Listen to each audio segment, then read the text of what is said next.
তো গাইস আসসালামু আলাইকুম, নতুন ভিডিও নিয়ে চলে এসেছি। এখন আমি আছি আমতা। দেখুন কিভাবে কি রাস্তা, মানে কোম্পানির ভেতরেই কি কত কি গাড়ি। দেখুন এত বড় গাড়ির মাঝখানে আমার যে গাড়িটা এখানে রাখানো আছে, দেখবেন কত বাচ্চা মতো গাড়ি লাগছে, দেখেও হাসি লাগছে যে এত বড় গাড়ির মাঝখানে একটা ছোটো মতো গাড়ি। কিন্তু ছোটো গাড়িতে শান্তি, বড় গাড়িতে কোনো শান্তি নেই। এই যে গাড়িতে বসে আছি প্রচুর পরিমাণে গরম। তখন বাজে 6টা, এই 7:30টার মধ্যে আমরা ওখানে পৌঁছে গেছি, এখন 7টা বাজে। অনেকক্ষণ বসে থাকার পরও গাড়ি পুরো হিট হয়ে যাচ্ছে, এই জন্যে গাড়িতে চাদর চাপা দেওয়া আছে, বিছানার চাদর। গাড়ির মধ্যে এখন বসে একটু রেস্ট নিচ্ছি। রেস্ট নেওয়ার পরেও গাড়িতে প্রচুর পরিমাণে হিট হয়ে যাচ্ছে, তারপরও গাড়ি খালি হয় না। এখানে 10টা 10:30টার কমে গাড়ি খালি হবে না, মানে এত পরিমাণে গরম।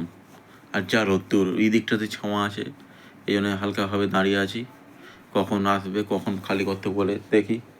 আপনারাও দেখুন, এই 10:30টা এখন বাজে, এইমাত্র গাড়িটা খালি হওয়া স্টার্ট হয়েছে। দেখুন কীভাবে খালি হচ্ছে, দেখুন।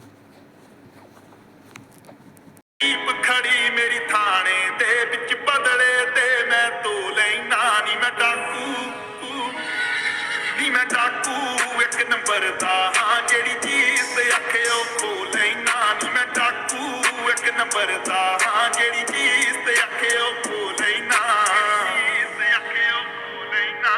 ਯਾਰ ਮੇਰੇ ਨਿਕਲੇ ਟਰੈਂਚਾਂ ਚੋਂਗੇ ਤਾਂ ਤੂੰ ਦੇਖੀ ਬੈ ਕੇ ਬੈਂਚਾਂ ਤੋਂ ਤੈਨੂੰ ਫਿਕਰ ਆ ਸੋਲਦਾ ਦਾ। গাড়ি খালি কমপ্লিট। এবারে সামনে বেরোবো। এই দুটো গাড়ি দেখুন, একটা আছে টাটা, একটা আছে আইচার। দেখুন কোনটা ভালো লাগে গাড়ি আপনাদের। এই আমরা বেরিয়ে পড়লাম এখন যাওয়ার উদ্দেশ্যে।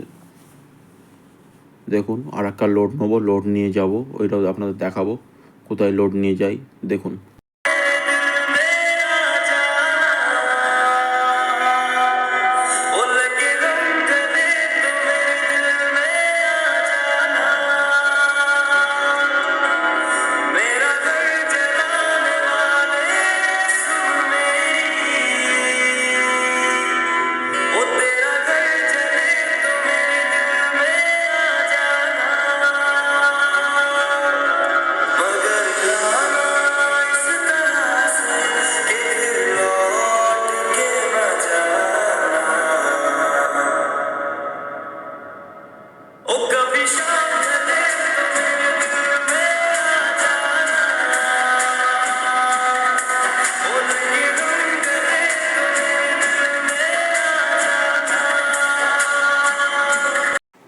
ধুলোগড়ে এসে গেলাম লোডিং পয়েন্টে। এবারে আবার গাড়িটা আমার লোড হবে। দেখুন কীভাবে লোড হচ্ছে, দেখুন এই যে মালগুলো আছে লোড হবে, আমাদেরকে গুনে নিতে হয়। এবারে আশপাশে একটা পুকুর আছে, এই পুকুরটা দেখাতে এলাম।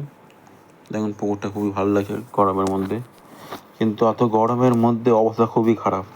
চুলগুলো এরকম অবহেলা হয়ে গেছে, এই দেখেই একবারে পেট্রোল পাম্পে চলে এলাম।